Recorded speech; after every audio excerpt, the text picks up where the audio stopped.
Hello friend, আমার হাতে যে ফোনটা দেখতে পাচ্ছেন এটা Redmi company phone, model number Redmi A1।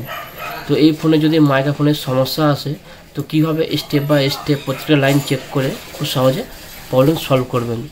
তো সর্বপ্রথম তো গাইজ যেটা দেখতে পাচ্ছেন এটা ফোনের সাববোর্ড আছে। তো এখান থেকে ডিজিটাল মাইক্রোফোন ব্যবহার করেছে 2 পিনের মাইক্রোফোন। তো সবচেয়ে প্রথম ইয়েলো যে কালারটা আছে ওই ইয়েলো কালার লাইনটা প্রথমে আলোচনা করব যে প্রত্যেক লাইন কোথায় সাপ্লাই হচ্ছে। তো মাইক থেকে বের হয়ে কোথায় যাচ্ছে দেখুন গাইস, সবচেয়ে প্রথম ইয়েলো কালারটা এই ক্যাপাসিটার যোগ হচ্ছে, যোগ হয়ে এই পয়েন্টে এসে যোগ হয়েছে। তারপর এই কয়েল হয়ে এই ক্যাপাসিটার হয়ে সাববোর্ডের ঠিক উল্টো দিকে যে কানেক্টর আছে কানেক্টরে কত নম্বর পিনে যোগ হচ্ছে, 1 নম্বর, 2 নম্বর, 3 নম্বর, 4 নম্বর, 5 নম্বর। অর্থাৎ মাইক্রোফোনের একটা লাইন 5 নম্বর পিনে কানেক্ট হচ্ছে, আর মাইক্রোফোনের আরেকটা লাইন কোথায় সাপ্লাই হচ্ছে একটু দেখে নেবো ভালোভাবে। এখন দেখতে পাচ্ছেন যে গ্রিন লাইনটা প্রথমে কানেক্টরে বড় এই জায়গায় যোগ হয়েছে, তারপরে ক্যাপাসিটার হয়ে কয়েল হয়ে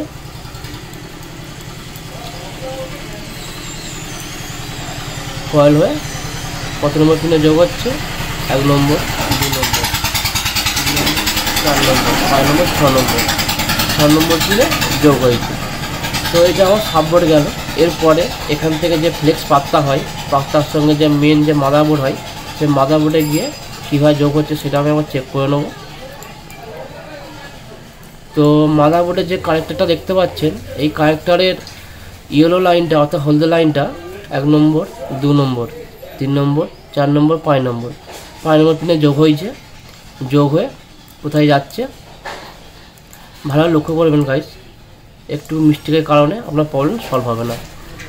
তো এইখানে সাদা দুটো ক্যাপাসিটারে যোগ হয়েছে, যোগ হয়ে এই ক্যাপাসিটারটাই যোগ হচ্ছে।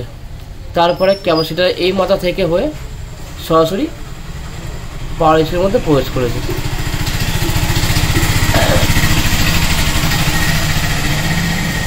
এরপরে 6 নম্বর লাইনটা অর্থাৎ গ্রিন লাইনটা কানেক্টর 6 নম্বর পয়েন্টে যোগ হয়েছে, যোগ হয়ে কোথায় যাচ্ছে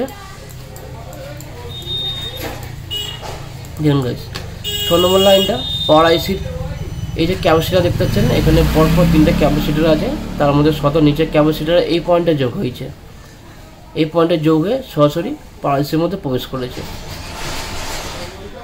তো ভিডিওটা ভালো লাগলে অবশ্যই একটা লাইক করবেন, চ্যানেলকে সাবস্ক্রাইব করে রাখবেন এই ধরনের আর নিত্য নতুন ভিডিও পাওয়ার জন্য। ভিডিও দেখার জন্য আপনাদের অসংখ্য ধন্যবাদ।